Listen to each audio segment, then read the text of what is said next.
Chapter 1. Unexpected Encounter. Naruto walked to the gate of Konohagakure, the body of a very angry Sasuke Uchiha on his shoulder. Sasuke had his hands tied behind his back to restrain him from hitting Naruto. Again, that is. Naruto stumbled through the gates. The battle he had endured had exhausted him. His stumbling body was steadied by the hands of Tsunade, the current Hokage and someone he was growing close to quickly. Tsunade smiled at the blonde teen. "You did a good job, Naruto." Kakashi and Sakura came over to see Naruto with Sasuke on his shoulder. Naruto instantly smiled at his sensei and pink-haired teammate. Sakura smiled, but it wasn't at him, it was at the still irritated Uchiha. Sakura let out a high-pitched yell, "Sasuke-kun." Kakashi lifted Sasuke off of Naruto's shoulder and went to stand him up but stopped, noticing the broken kneecaps he currently had. Kakashi's eye quickly fell on Naruto. "Naruto, did you break his kneecaps on purpose?" Naruto scratched the back of his head. Well, yeah. It wasn't my fault though. He wouldn't cooperate, so I made him incapable of running away. I had his arms free at one time and he punched me then tried to choke me so I tied him up too." Sakura glared at Naruto. "How cruel, Naruto. How could you do that to my precious Sasuke-kun?" Naruto looked at her with a growl coming from his throat. "Hey. He is the one who tried to kill me here. He is the asshole who put a fucking Chidori through my chest." Sakura looked at Naruto in surprise. He had risen his voice at her before but it was always out of happiness. This was possibly the first time the blonde boy ever rose his voice at her in anger and irritation. Naruto looked at his shocked pink-haired teammate and sighed, "Sorry. Long day." Kakashi was looking at Naruto. He saw that though Naruto said he was sorry that he honestly didn't mean it. Kakashi stared at his blonde-haired student. Is he finally getting over his crush for Sakura? Has he finally realized it's a dream he won't achieve? Naruto looked at Tsunade as she went to start healing Sasuke's kneecaps. "I wouldn't do that if I were you, not until you have him locked up somewhere. You do that here he will just make another break for it." Tsunade looked at Naruto, the chakra fading from her hand, taking his advice. Sakura watched as the chakra faded from Tsunade's hand then glared at Naruto. "Idiot. She was going to help Sasuke-kun." Naruto glared at her. "I didn't say she couldn't help him, I said not here." Naruto was tired of dealing with this all the time, the perfect Sasuke who ran away still the saint in her eyes. It irritated him beyond belief by this time. Naruto walked past them all muttering loud enough for them all to hear. Whether he did intentionally or not, only he knew. Annoying ass fangirl bullshit is getting so fucking irritating. Sakura's eyes went wide. She never expected to hear that from Naruto of all people. Kakashi took it as a sign that his previous assumption to be correct while Tsunade smiled that the boy that was like a son to her was growing up it seemed. Naruto went home, waiting for news from Tsunade to report to the Hokage Tower with the rest of his team. He had run into Shikamaru on the way home and learned everyone was okay, though some were seriously injured. Eventually, those who could still move, were summoned to her for a report. Only Naruto, Kiba and Shikamaru were there though for the report. Choji and Neji were both still in intensive care while they recovered from their injuries they sustained in battle. Naruto was still irritated from Sakura a couple of hours prior and it showed on his face. He had asked Kiba how he felt, after hearing that he was fine. Kiba boasted that he was far too powerful for that sound nin to hurt him. Naruto turned his attention to why they were really there. Tsunade looked at all three of them. "Well, we need reports from you all, we will just do them verbally."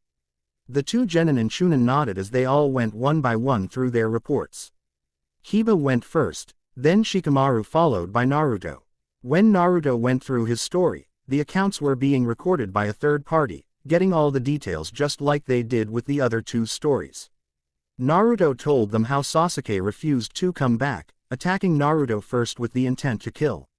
Naruto told them how Sasuke had put a Chidori through his chest, moving his shirt to show a spiral scar from where the Kyuubi had healed him.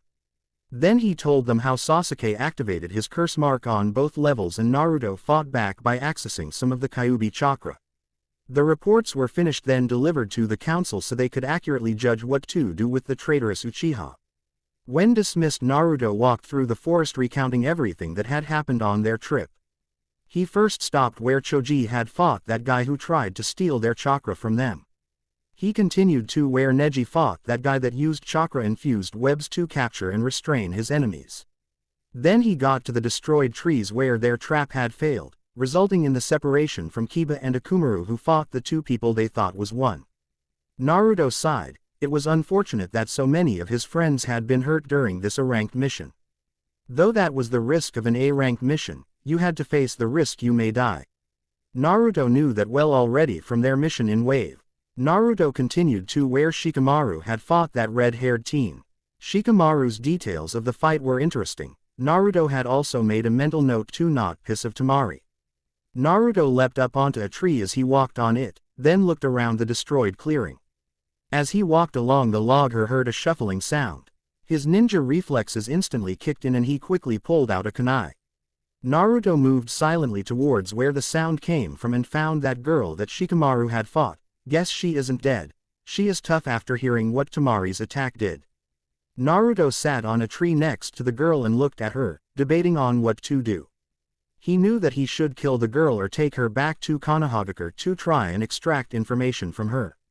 Naruto sighed. He knew what that would entail for the red-headed girl: torture then death. The torture would be extremely painful. They would want the information that she could give them about Orochimaru. Naruto sighed. He wouldn't feel right killing her like this or leaving her to die. Her breathing was shallow. The tree looked to have crushed her legs.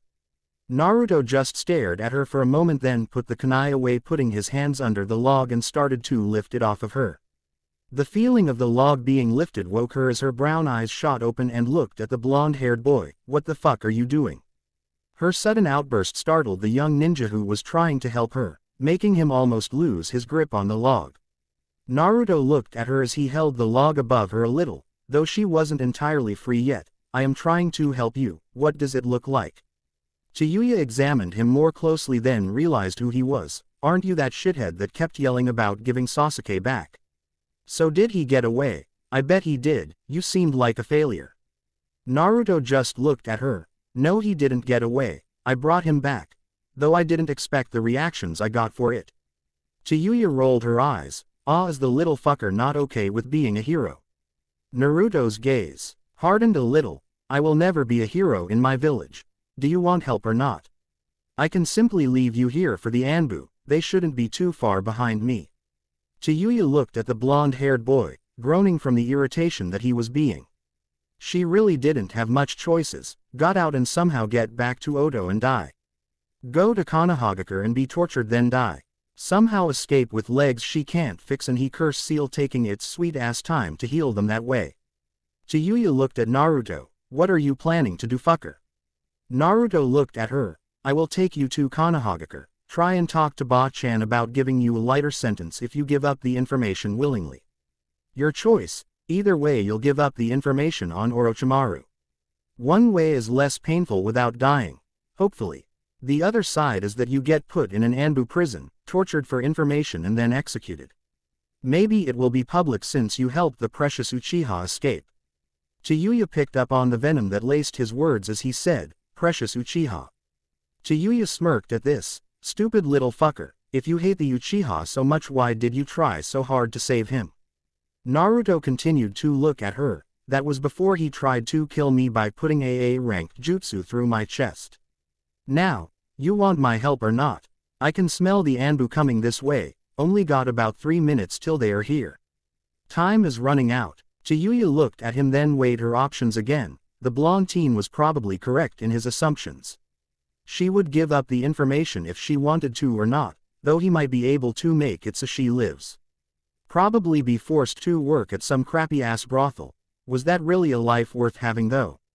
Naruto looked at her. 1 minute left. I have to have time to react here as well. Tayayu looked at him, then nodded her head, and he tossed the log aside. Can you stand? Tayayu just gave him an irritated look. Fucker, are you stupider than you look in that shitty jumpsuit? My legs are fucking destroyed. Naruto sighed as he picked her up bridal style, making her blush. What the fuck are you doing, fucker? Naruto flashed over into the cover of the trees, finding her broken flute as well. Naruto put it in his pouch as he jumped from branch to branch back towards Konohagakure. Tayayu hit him. She had issues with being ignored it seemed. Fucker, are you going to answer me? Naruto sighed as he looked at her. You can't walk right. I don't really trust letting you rest on my back. Something about how you keep insulting me makes me feel you just might try and kill me. So I have to carry you like this. Tayayu groaned as she saw the Hokage monument in the distance. Don't get any funny ideas, fucker. I may not have legs, but I will still beat the fuck out of you. Naruto rolled his eyes. I have enough girl issues without you adding onto them, alright. I'm not going to try and cop a feel on you or anything. Tayayu stared at the blonde-haired boy. His thoughts seemed distant. He seemed depressed and irritated, something similar to her. Naruto looked at her. Oh. So you know. People are going to be glaring in your direction. They aren't glaring at you, so try to keep quiet until I can talk to Ba-chan. They are looking at me. That are your colorful vocabulary. Really won't serve you any good. Tayayu looked at the blonde-haired boy in confusion as they landed in front of the Konohagakure gate. His comment about her colorful vocabulary didn't go unnoticed. She growled, mumbling under her breath about it. As he walked with her in his arms towards the Hokage tower, she saw he was right. People were staring in their direction. She saw how the blonde-haired teen was just ignoring it as if it wasn't happening. Tayayu watched as he was hit in the cheek by a rock. She figured him to do what any sensible person to do, blow. Naruto just moved his jaw around and kept walking, ignoring the people. Tayayu looked back at the man who threw the rock, seeing what he looked like. He was obviously a civilian, heavy-set and looked to be in his 30s. The man looked at them, then yelled at them, "Hurt someone else, did you, demon? Why won't you just leave?" She looked back at the teen who just kept the same monotone expression. "Hey fucker, why don't you kick his pussy ass? You moved a tree without much problem. You stopped the Uchiha. How much of a fucking problem could he be? Don't you fucking got anything between your legs?"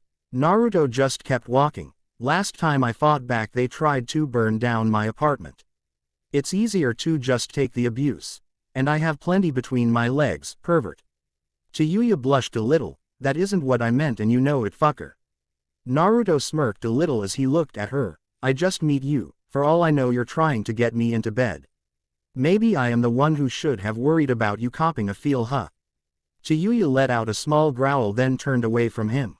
Naruto just smiled at the reaction. It was the first time he really smiled in a while. It was kind of nice. Naruto's expression returned to the monotone look as the Hokage tower was now within sight. They arrived at the Hokage tower and he pushed all the doors open with his back as he entered Tsunade's office. Tsunade saw the back of Naruto's head and smiled. She was a little worried about him lately with his current attitude towards everything. As he turned, she saw who he was carrying and she quickly hardened her gaze. "Naruto, what idiotic thing did you do this time?" To be continued.